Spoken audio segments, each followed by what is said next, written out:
a na-ebudokwa mmadụ elu ọkpụrụma onye mee nke ọma ebunye ya elu si ya jide ka o ji na-aga n'ilu biko ka anyị gbakọ kịta wee kelee Eze-Ana Eze-Ana ga-adị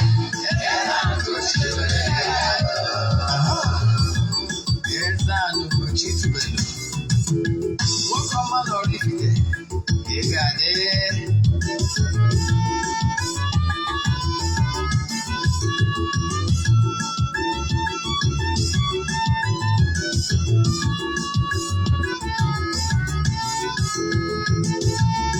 ọdịnala bụ eziokwu ọdịnala bụ ụzọ ndụ ịma na o nwere olu na-eti mkpu na-asị ụmụ Igbo chigharịa ụmụ Igbo chigharịa kwa mbọsị ọ na-eti n'ụtụtụ n'abalị ọ nọ na nkụzi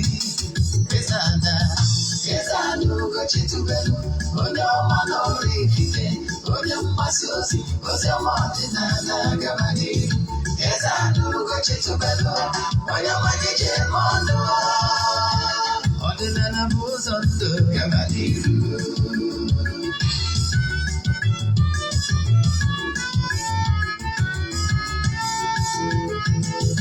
Eze-Ana Ugochi tubelu onye ọma na oraifite onye mgbasa ozi ọma ọdịnala gaba n'ihu Eze-Ana Ugochi tubelu onye ọma ji eme ọnụ ọdịnala bụ ụzọ ndụ gaba n'ihu Eze-Ana ga-adị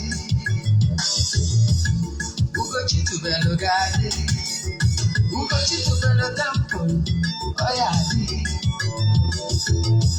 maka na eziokwu anwa chacha ndị okenye dịka anyị front and back ndị oche dị anyị front and back fada sikala aka ghọrọ ụmụ Igbo si anyị rapụ nke anyị na nke feka mma buru Baịbụl bịa akụkọ wepekwa chọọchị fa obodo ụka bịakwa mana Ugochi tubelu ekweghị ekwe Eze-Ana si na ọma mme ọdịnala amanwụ ọgbanwụ chacha oge ọbụla ọ na-eti ọ nọ na nkụzi Chukwu abịa ma gbaa gị ume ọdịnala ya dị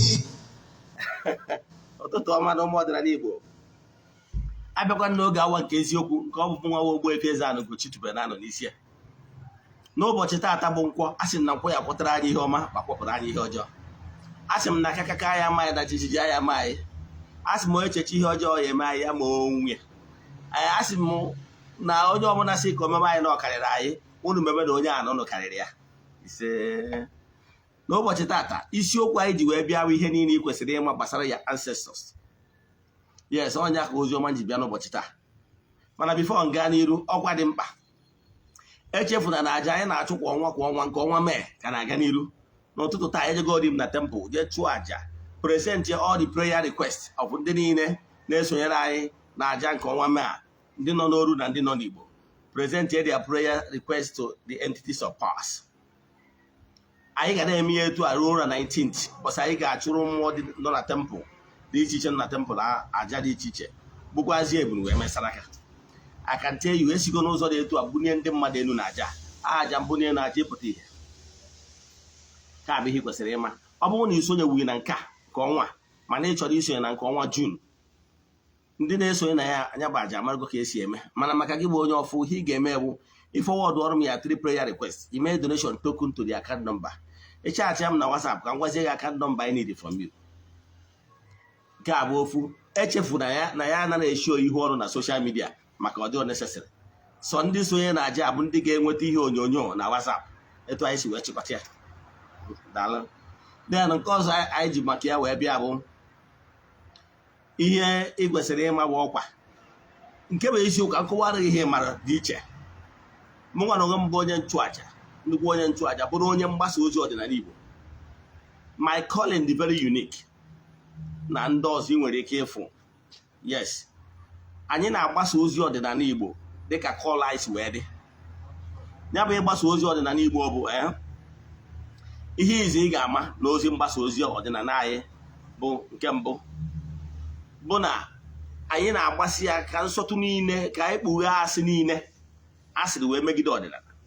Anyị kwuru na ọdịnala bụ ụzọ ndụ, ma ọ bụrụ na ị practice a true tradition wee kọwaa na onye bụ ezigbo onye ọdịnala na-asọ nsọ ana bụ na onye na-erespect ndị nna nna ya ha bụ ya ancestors, because they are the backbone of your existence.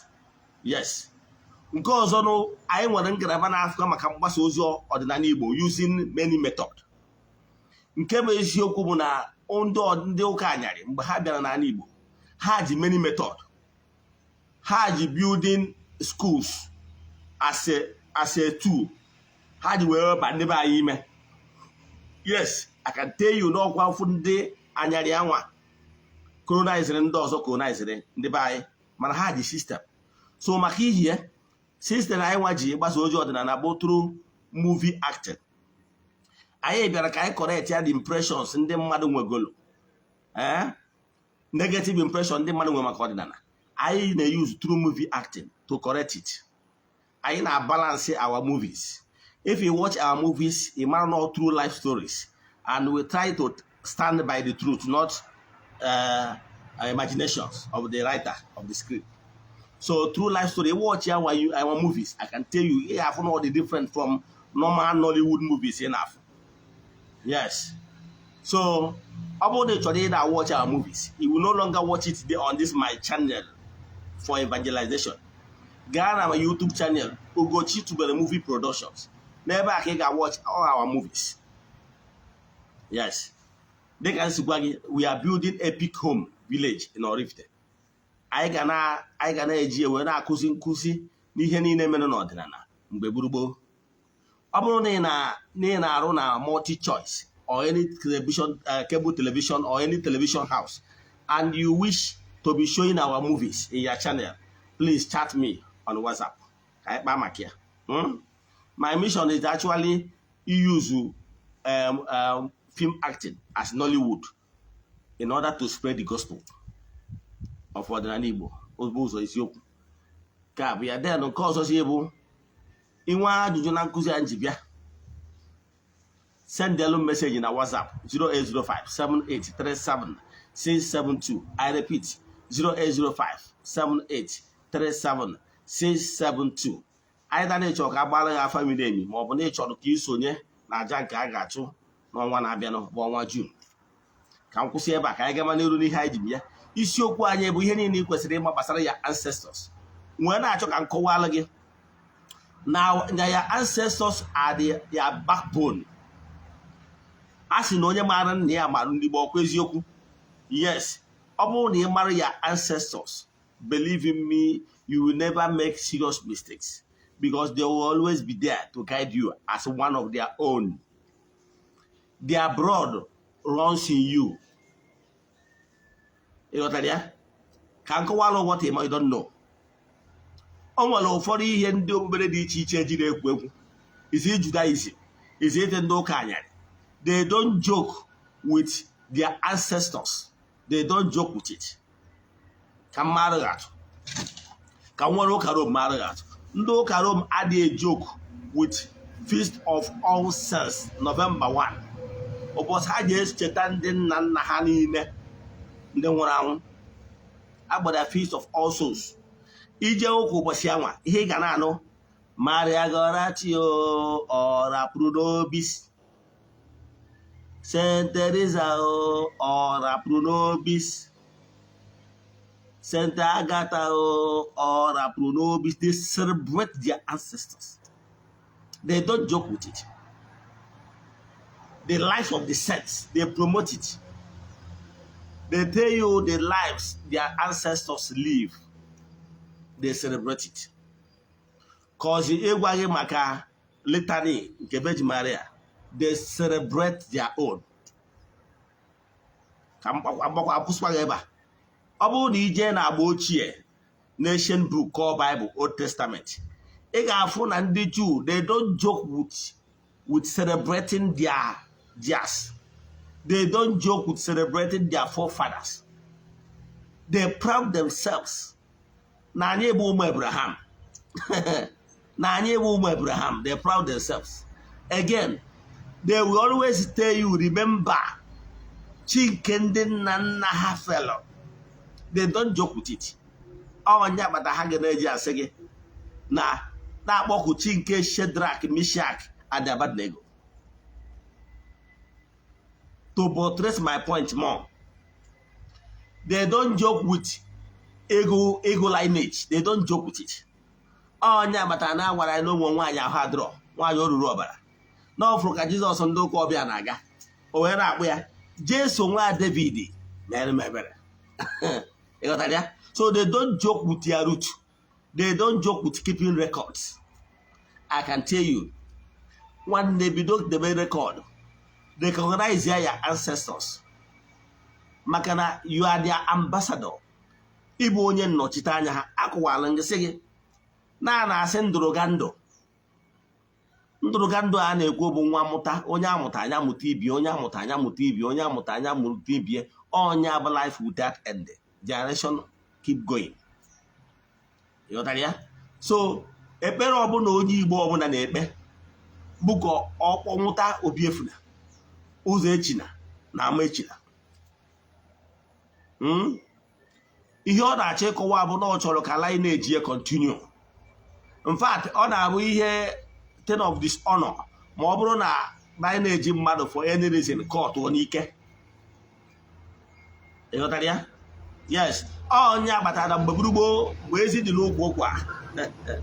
Nwa okorobịa anụbara nwaanyị gbabiri nwụọ, asị ka eje jụọ ese ka amara ihe gburu elu, maka na ebere ifuru na ọnwụ nwoke na o kwesịrị ịdị ndụ wee kụọ mkpụrụ onye ga-anọchi anya ya. Ọ ihe ndị be anyị kwenyere. Gịnị ka m na-akọwara ụbọchị taa? Ihe m na-achọ ịkọwara gị bụ na even ndị ụka anyarị, they don't joke with their ancestors. Yes, I will prove you. I will prove it to you. They don't joke with their ancestors. Ka m gwa gị one of the siki azụrụ anyị bụ ndị Africa. Dịka onye mgbasa ozi ọdịnala Igbo, I respect every religion. Mana ihe m achọrọ bụ imegide agbụrụ ọbụla maka ihi na ha aghọtara ewe gwuo ha chandu. Ka nkọwala gị, ndị anyarị a colonizere anyị, ọha nwa colonizere China, colonize India, colonize kwa ndị ọzọ. Mana China and India maintain their stand there, that in as much as you are colonizing us, don't touch our religion and our morals, our faith. Mana mgbe ha bịara be anyị, ndị Portuguese bụ ụzọ bịa ka ha wee nọ ndị be anyị sị mba na anyị nwere chi ukwu maka na ha bịara ikwu maka chi nke ha, dịka Jizọs dịka ọbụchi. Ha wee kpaa alụ wee bịa with smart move nke ọ bụ Shanahan na Bishop Ajay Crowther and Bishop Shanahan led the Catholic faith akpọrọ RCM, Roman Catholic Mission. Then ndị Ajay Crowther na ndị otu lead CMS, Church Missionary Society. My strategy had bịa abịa build hospitals, early hospitals. They build it. I will give them the credit. The early schools, they build it. You know what they did? Ha gabazie n'ime ogbe na obi dị iche iche na-agwa ndị mmadụ site na ụmụ ụnụ ka mmadụ ka esi agụ ka esi ede. In other words, ka ụmụ ụnụ wee mmadụ ka esi agụ ka esi ede, ndị mmadụ wee were obi ọma. Maka na mgbe ahụ ibi n'obodo na sponsor nwatakịrị na-eme ọfụma ka o jee Cambridge ka o jee gụọ akwụkwọ na England nata. Mana ha bezie ime ihe ha mere, ha bezie ka ndị be anyị gụtazie ka esi agụ ka esi ede, eweru CRK gbasara nkụzi okpukpere ha nwa ndị be anyị rijetiri mgbe gburugburu mgbe ha bịara under Portuguese. Zoo ya n'ime our school system. Ịbazie ka ị gụọ akwụkwọ akụziere gị Jizọs sịkwa Jizọs asọrọ bụ CRK wee okpukpere ha. Mana instead of ịkụziri ndị be anyị nsọ ana, our traditions and values ekwesịrị etinyere ya, ọnya butere high moral decades decadence na mpaghara na n'Igbo ọ na-abụ mfu ihe alụ na-eme kịta obi a na-agbawa m n'ụwa kịta ndị be anyị na-amụtazi mpụ na ụtụnọ ndị anyarị enwere nsọ ịmụ na anyị bụ true children of God anyị nwere nsọ and onye ọbụla na-ebi ndụ enwere nsọ onye a anaghị so onye ọ bụ ihe mere ihe nọ a wee bịa wee were ntụ na aghụghọ wee bịa mee ndị be anyị na-agbuchi ọnụ anyị wee gharazie ịma nsọ maka ndị na-efiru nọ ndị awụta civilization a na-achọ ịgwa gị na-asị I will prove it to you. Ndị China ha colonized n'ihe niile ekwerọ ka ha metụ okpere ha aka.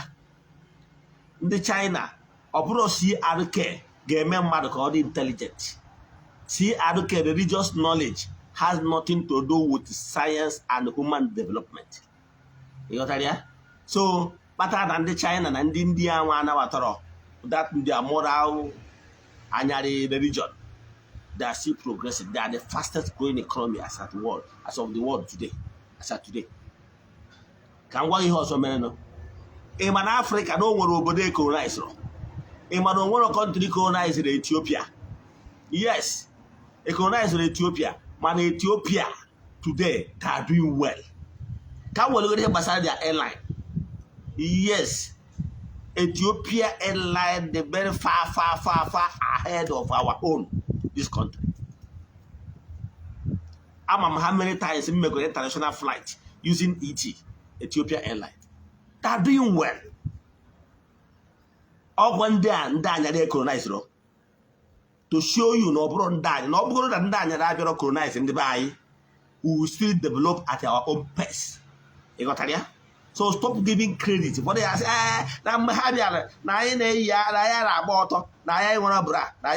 means what do you mean? Time I in a hair we have. You won't know Buru for the Jane a Far East if you can then about. I wouldn't be in a Gunao, even a Nigerian wouldn't take a natural development in a on a rotate, root on a chake. Egotaria? So you're not check Koala Gaboda. The image that one where check. And my check site African country and country colonized her, Kasia Ganiru. Showing you no going to have on Nigeria, colonize Nigeria, we still be where we are. In fact, our modern level got the higher. Oh, Motono. Today, on the money they use the toy. Omuyenina, more than a butoy in that. Can we satisfy? I go and wow. Yenina and a male Motono. Aburumba would go imo made to our first banishment. And the first Ijewalo, Macanibalo. Egotaria. So, Kitas, in the Maruju, O Kanya, Okanya, Banyo, liberate to Onyona, Onyona Meluempo, Onyona Meluempo, Onya. Egotaria. So, Onya will be Hemediano. Mariana, check what a gable. Nampo will not help you. No, we hear in Abasia, where Sigiden than Naiha, Bawadi. Ndanna agwa gị bụ ndị anyarị bịara nọ mgbe ha bịara instead of ịkọwara ndị nna nna anyị ha na ike dịkwanụ na ndị nna nna gị nwere ike ịghọtara gị ahịyọ. But do you know what they did? They demonized our ancestors because how was strategy, a mass strategy. Why they left Africa is because there was so much agitation globally for them to leave Africa. After all, you have an Africa abroad civilization anything. Even in Africa will to for their selfish ending. Me hammer. Have their control to coal, railway for the coal. Everyone name would gold, like Ghana, go push a very rare there. To everyone like Lagos, every Abra exit, how you see where CC where however they will come that resources in a buy, they won't have. We don't do see Baha, where chap. Well, back those you but the one country have been you want to hallow 3 cities for their own economical gain. Hallow railway, you want to hallow for their own benefit. One you want to have they exploited Africa. So Mbahabe Fujian agitation was too much. You know another strategy. They decided to go. Meanwhile, they fronted their missionary. So that their missionary we keep on making our people dry, returning it their gains and the offerings. And you know no nwere ego na-esi na diocese eje Canterbury, eje Britain, from diocese of Church of England. Ịma na o nwere ego na-esi diocese na Nigeria eje maintain Rome. Ịma ha eji ego niile asị na be anyị wee na-maintain their own countries. Ana m achọ ka mmepe gị anya ka ịghọta ihe anyị bụ ndị eriri eri. Na mgbe abazi mepezie ihe niile anwa, ha na-exploit kwa money and wealth dị na Africa to enrich their own countries. Ha nwere our interest at heart, I can tell you. So ọ bụrụ na iche na ha nwere interest at heart, a na-aghọrị gị. Now ihe a mere ihe niile awụ ka ha demonize our forefathers, our ancestors, ka i wee pay more attention to their own ancestors. Maka na ọ bụrụ na ha bịara gwa ndị be anyị, actually you can call upon your ancestors to intercede in your matter. They wouldn't have penetrated us. Mana ihe a mere ha bịa wee demonize our ancestors. Ka ka mmadụ si agwa gị ndị Igbo nogoro over 4,000 years. Ka ka mmadụ esi agwa gị na your ancestors from your mother side and your father side down, none of them lived a good life. Equal. Man, ha ga na-celebrate their own. Ịghọtara ya?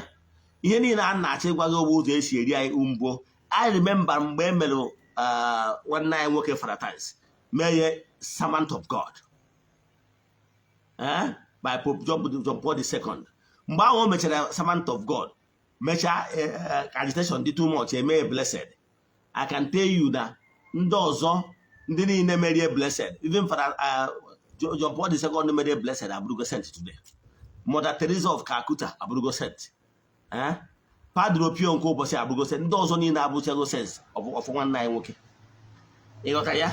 Achọ nke ịghọta gị ma a na-agba na gị ma a na-agba ahụ ka e were ibe anyị na-ana. Mana n'ime na ha si ga celebrate their ancestors, ha ga na-akpọkwa St. Anthony of Padua, ha ga na-akpọ St. Ignatius Loyola, ha ga na-akpọ St. Paul of Tarsus, ha ga na-akpọ St. Francis of Assisi, ha ga na-akpọ St. Anna Catherine Emmerich, ha ga na-akpọ St. Teresa of Avila, ha ga-akpọlụ gị Maria Goretti, and so on and so forth. You celebrate their own. Your ancestors will never be happy with you. Can one hear ancestors does? When you live a good life and you seal it up by giving respect to your ancestors, they will back you because they knew they are representative. You are their ambassador. That if they bless you, it means that you homa batago now. Mana do to near back to the house, hand to an end. So on your problem anyway. So then I check what I go bidota. Remember your ancestors. Emari here and then Nagis the game when they have one son and I need. Here more direct message for your ancestors. Do it. Bidota recognize your ancestors. Bidota give her respect that due to them. We are not worshiping our ancestors, but we respect them. You understand? We respect them. The way Ndo Kanyari say respect their own ancestors. You must be proud of your ancestors. You must celebrate them. When was the last time when was the last time he created a day, say ancestral day for your family? I can challenge you today. Create a particular day in your family for your, or call it ancestral day. When you celebrate them. You know why?